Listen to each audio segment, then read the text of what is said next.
안녕하십니까. 10월 21일 한국TV뉴스 오늘의 헤드라인입니다. 한국어지능재단이 미국 공립학교의 한국어반 개설 확대를 위한 방편으로 한식 세계화협회와 손을 잡고 남가주지역고등학교에 한식을 통한 한류 전파에 나섰습니다. 한국어반을 늘리기 위해서는 타인종 학생들에게 한국 문화에 관심을 제고해야 한다는 취지에서 18일 LA 하이스쿨 학생들 1000명에게 한식으로 준비한 런치 도시락이 나눠졌습니다. 지난 17일 코트라 LA 무역관과 한국특허청이 공동 주최한 2019 미국 지식재산 대응 전략 세미나가 LA 다운타운에 있는 JW 메리어트 호텔에서 개최돼 전문가들이 전하는 유용한 정보가 소개됐습니다. 한국 기업들이 미국 기업들의 특허를 침해 법적 분쟁에 휘말리는 일이 잦아 한인 기업들에게 지식재산권 대응 전략에 대한 정보를 제공해 낭패를 보지 않도록 하기 위해 마련된 행사입니다. 시청자 여러분 안녕하십니까? 한인 사회 이슈를 신속하고 정확하게 보도하는 한국TV 뉴스입니다. 지난 18일 LA 하이스쿨에서는 점심시간에 학생들이 한식 도시락을 함께 나눴습니다. LA런의 한국어만을 늘리기 위해서 한국어지능재단이 한식 세계화협회와 함께 LA 하이스쿨 학생들에게 한식 도시락 1000개를 배급하고 한식과 한국 문화, 나아가 한국어에 대해서 학생들에게 소개하는 자리가 됐습니다. 이수연 기자가 다녀왔습니다. 타운 서쪽에 위치한 LA 하이스쿨의 점심시간. 흘러나오는 방탄소년단 노래에 맞춰 학생들이 장단을 맞추며 만난 한식 도시락을 먹고 있습니다. 한쪽에서는 도시락을 받기 위해 차례를 지키며 학생들이 줄 서 있습니다. 한국어지능재단과 미서부 한식 세계화협회는 18일 LA 하이스쿨에서 학생들과 교사진 등 약 1000여 명에게 한식 도시락을 무료로 제공하는 특별 이벤트를 선보였습니다.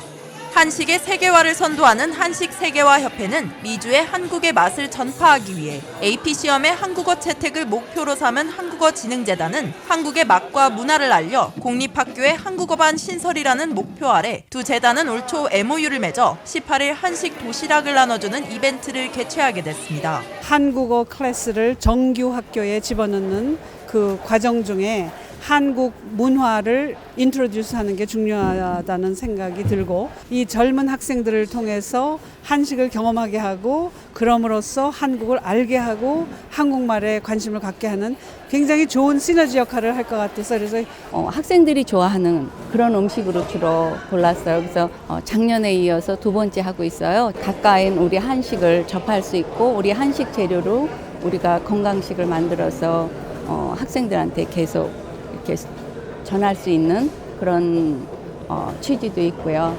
이날 배포된 도시락은 베지테리안식, 불고기, 그리고 치킨이 메인으로 구성된 3가지 도시락이 준비됐습니다. 학생들이 꼽은 인기 메뉴는 단연 불고기로 달짝지근한 맛이 일품이라 입을 모았습니다. 그리고 잡채와 계란말이도 신기한 듯 여러 번 맛보며 연신 엄지를 치켜들었습니다. Beef is the best. Beef is the best one. Beef is the best one. I chose beef today. Yes, it's gonna be super delicious. The Korean food is really good. Japchae kind of tastes like reminds me of noodles, but like wet water inside of it. Yeah, it's pretty good. 1000여 명분이 준비된 도시락은 30분의 짧은 점심시간 동안 삽시간에 바닥났습니다. LA 하이스쿨은 한국어 클래스가 운영돼 오다 지금은 폐지되었는데 히스패닉과 흑인 등 타인종 학생이 대다수인 이곳에서 한국어에 대한 관심을 되살리기 위해 이번 행사가 마련되었습니다. 한국TV 이수연입니다. 지난 17일 LA 다운타운에 있는 JW 메리어트 호텔에서는 코트라 LA 무역관과 한국특허청의 공동 주최하에 2019 미국 지식재산 대응 전략 세미나가 열렸습니다. 이번 세미나에는 한인 기업인 200여 명이 참석을 해서 특허와 지적재산권 관련 정보에 귀를 기울였습니다. 정현호 기자가 취재했습니다. 17일 열린 미국 지식재산 대응 전략 세미나에서는 미국 특허청의 특허 무효 심판 제도와 필수 전략, 미국 특허 소송의 전략과 동향 등에 대한 자세한 정보가 제공됐습니다. 미국 특허청 특허심판원장을 역임한 마이크 플레밍 판사와 앤드류 정 특허 변호사가 강사로 출연한 이번 세미나에서는 200여 명이 참석해 특허와 지적재산권 관련 정보에 귀를 기울였습니다. 한국 기업들이 미국 기업들의 특허를 침해해 법적 분쟁에 휘말리는 일이 잦아 한인 기업들의 지적재산권 대응 전략에 대한 정보를 제공해 낭패를 보지 않도록 하자는 것이 이번 세미나의 취지입니다. 비즈니스 환경이 날로 복잡해지고 있지 않습니까? 그때 가장 우리 기업들이 직면하는 문제점 중에 하나가 지적재산권 문제로 분쟁이 생기는 경우가 많이 있습니다. 그 분쟁이 생겼을 때 어떻게 하면 기업 차원에서 방어를 할 수 있는지 그런 노하우를 전달하려고 오늘 세미나를 개최했습니다. 한국특허청은 미국 진출 기업을 위해 코트라 LA 무역관에 IP 데스크를 설치하고 이곳에서는 특허 관련 전문 변호사 2명이 상주하면서 온라인이나 방문 상담을 통해 한국 기업의 상표권과 미국 세관의 지적재산권 등기 등에 대해 도움을 주고 있습니다. 중소기업들이 모르고 침해하는 경우가 종종 있습니다. 이런 세미나를 통해서 알게 된다면 당황하지 않고 대처할 수 있을 걸로 생각됩니다. 우리 기업들이 최대한 빠른 시간 내에 특허 분쟁에서 탈출할 수 있는 길을 찾는 것이 중요합니다. 미국은 세계 특허의 중심 국가로 특허 침해 소송도 매해 수천 건씩 발생해 국제 특허 분쟁의 격전지가 되고 있습니다. 한국TV 정현호입니다. 오늘의 지역 단신 전해드립니다. 캘리포니아주의 실업률이 역대 최저를 기록했습니다. 지난달 가주의 실업률은 전달보다 0.1%포인트가 떨어진 4%를 기록했습니다. 전국에서 액상형 전자담배로 인한 사망자 수가 33명으로 증가한 가운데 의사들은 겨울에 그 위험성이 높아진다고 경고했습니다. 연방질병통제예방센터는 독감이나 겨울철에 유행하는 다른 호흡기 질환이 심각한 합병증을 일으킬 위험이 있다며 숨이 가쁘거나 메스껍, 구토증이 있을 경우 병원을 방문할 것을 권했습니다. 지난 7월 남가주를 강타한 리치 크레스트 지진으로 모하비 사막 지역의 대규모 단층대가 흔들린 것으로 밝혀져 규모 8.0 이상의 비건 우려가 커지고 있습니다. 이 단층대가 움직인 것은 500여 년 만에 처음입니다. 한인타운 노인센터가 한인과 타인종 청소년들을 대상으로 K-팝 클래스를 신설합니다. 노인센터는 K-팝 클래스를 맡아 재능 기부할 전문 강사와 영어권 자원봉사자를 모집합니다. 관련 문의는 전화 213-387-7733번으로 하면 됩니다.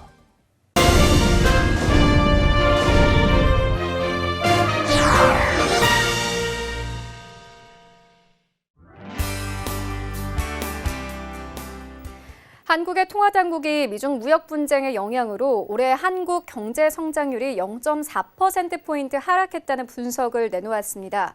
이주열 한국은행 총재는 지난 18일 워싱턴 DC에서 가진 기자간담회에서 이 같은 분석 결과를 소개했습니다. 0.4%포인트 하락분 가운데 미중 간 관세 부과 등 무역 경로를 통한 효과가 0.2%포인트, 불확실성 확대에 따른 투자와 소비 등 경제활동 둔화 영향이 0.2%포인트로 추정됐습니다. 이 총재는 미국과 중국에 대한 수출 비중이 워낙 크다 보니 그 나라들이 붙은 분쟁에서 우리가 영향을 안 받을 수 없다며 IMF도 양 당사국을 빼고는 한국이 가장 큰 피해를 받는 나라가 될 것이라고 우울한 전망을 했었다고 설명했습니다. 이외에도 반도체 경기가 나빠지면서 올해 투자 부진의 가장 큰 요인으로 작용했다고 지적했습니다. 이 총재는 올 한 해의 성장률 둔화는 미중 무역 분쟁과 반도체 경기 회복 지원 등 대외 요인 악화 탓이 크다는 점을 부인할 수 없다고 강조했습니다. 내년도 성장률은 다소 반등하리라고 내다봤습니다. 이 총재는 미국과 중국이 1단계 부분적 합의를 하면서 최악을 면한 것 아니냐는 전망이 있고 내년 중반에는 반도체 경기도 회복 국면에 들어설 것이라는 전망이 있다며 그렇게만 된다면 내년 경제 성장세는 올해보다는 낮지 않겠느냐고 반문했습니다. 연 1.25%로 이미 사상 최저인 기준금리를 추가로 인하할지 여부에 대해서는 신중한 입장을 보였습니다. 이 총재는 지금도 낮은데 제로금리까지 가기에는 아직도 여러 가지 조심스러운 문제들이 있다며 정책 여력이라는 것이 대단히 중요하고 막상 침체가 왔을 때 제일 먼저 움직여야 할 중앙은행이 정책 수단을 가지고 있어야 한다고 설명했습니다. 물가와 관련해서는 0% 내외 물가 상승률이 한두 달 정도 이어질 것으로 내다봤습니다. 이 총재는 낮은 물가 상승률이 전 세계적인 골칫거리가 됐다며 통화 정책으로 물가를 컨트롤할 수 있는 상황이 현재는 아니다라고 말했습니다. 한국 20대 국회 마지막 국정감사가 현지 시각으로 21일 사실상 종료됐습니다. 조국 블랙홀에 빠진 이번 국정감사를 두고 벌써부터 정책 이슈나 국감 스타 없는 맹탕 국감이라는 평가가 나오고 있습니다. 국회 법제사법, 정무, 교육, 과학기술정보방송통신, 국방 등 11개 상임위원회는 지난 21일 일제히 종합감사를 열었습니다. 일정 관계로 종합감사를 늦춘 기획재정위와 행정안전위를 제외하고 대부분의 상임위가 이날 종합감사를 끝으로 지난 2일부터 20일간 진행된 국감을 마무리했습니다. 기재위 종합감사는 23일과 24일, 행안위 종합감사는 24일에 열립니다. 조국 전 법무부 장관을 둘러싼 찬반 논쟁으로 뜨거웠던 이번 국감은 마지막까지도 이른바 조국 대전이 이어졌습니다. 법사위 종합감사에서 조 전 장관 논란과 고위공직자 범죄수사처 설치 등을 두고 여야 공방이 벌어졌고 다른 상임위에서도 조 전 장관 일가 의혹을 둘러싼 논란이 계속됐습니다. 막말과 고성이 오가는 구태도 반복됐습니다. 한국당 소속인 여상규 법사위원장은 의원들이 국회법 위반으로 고발된 패스트트랙 충돌 사건과 관련해 검찰에서 함부로 손댈 일이 아니다라고 발언한 바 있습니다. 당시 여 위원장은 김종민 민주당 의원이 수사 외압이라고 항의하자 욕설을 퍼부어 논란이 됐습니다. 국감의 초점이 온통 조 전 장관 관련 의혹과 여야 간 물어뜯기에 집중돼 정책, 민생 이슈가 실종됐다는 지적이 나오고 있습니다. 그러나 다음 달 1일 대통령 비서실을 대상으로 한 국회 운영위 국감에서 야당이 노영민 비서실장을 상대로 조국 사태 문책론을 강하게 주장할 것으로 예상돼 올해 국감은 마지막까지 조국 대전으로 점철될 가능성이 높아 보입니다. 서울중앙지검 특수 2부는 현지 시각으로 지난 21일 오전 입시 비리와 사모펀드 비리 사건 수사와 관련해 조국 전 법무부 장관의 배우자인 정경심 동양대 교수의 구속영장을 청구했다고 밝혔습니다. 검찰은 정경심 교수가 딸의 동양대 총장 표창장을 위조해 의학전문대학원 입시에 활용한 혐의를 적용했습니다. 정 교수는 일가 자금을 출자한 사모펀드 운영사 코링크 프라이빗 에쿼티 등의 경영에 관여하면서 회사 돈을 빼돌리고 금융감독원에 허위 신고를 한 혐의도 있습니다. 검찰은 정 교수에게 범죄수익은리법 위반 혐의도 적용했는데 빼돌린 돈을 차명계좌 등에 보관한 점 때문인 것으로 풀이됩니다. 일가 자산을 관리한 김경록 한국투자증권 차장 등을 통해 증거를 없애거나 숨기려 한 혐의도 받고 있습니다. 정 교수는 지금까지 7차례 검찰에 나와 조사를 받은 바 있습니다. 정 교수가 건강 문제 등을 이유로 조사 도중 귀가하는가 하면 검찰 역시 가급적 심야 조사를 하지 않겠다는 입장이어서 조사가 길어졌습니다. 정 교수는 자신에게 제기된 의혹을 대부분 부인한 것으로 알려졌습니다. 검찰은 피의자가 혐의를 부인하면 말맞추기 등 증거 인멸 우려를 이유로 들어 구속영장을 청구하는 경우가 대부분입니다. 특히 정 교수는 이미 자산 관리인을 시켜 증거를 인멸한 정황이 드러난 상태입니다. 그러나 검찰은 그동안 구속영장 청구 여부를 결정하는 데 신중을 기해왔습니다. 정 교수 측은 뇌종양 진단을 받았다는 주장이 나왔고 이런 진단까지 받은 전직 법무부 장관 부인에 대해 구속영장을 청구했다가 기각될 경우 여론의 후폭풍이 만만찮을 수 있기 때문입니다. 그러나 정 교수의 영장 청구를 포기한다면 국정농단 사건 당시 유방암 수술과 항암치료 부작용을 호소한 김경숙 전 이화여대 신산업융합대학장의 사례 등에 비춰 형평성에 어긋난다는 지적이 제기됐습니다. 최순실 씨 딸 정유라 씨에게 입학 학사 특혜를 제공한 혐의를 받은 김 전 학장은 영장이 발부되고 구속적부심도 기각된 끝에 징역 2년이 확정됐습니다. 캘리포니아 주간 날씨 전해드리겠습니다.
지금까지 한국TV 뉴스 전해드렸습니다. 언제나 한인사회의 소식을 정확히 전해드리도록 최선을 다하겠습니다. 시청자 여러분, 감사합니다.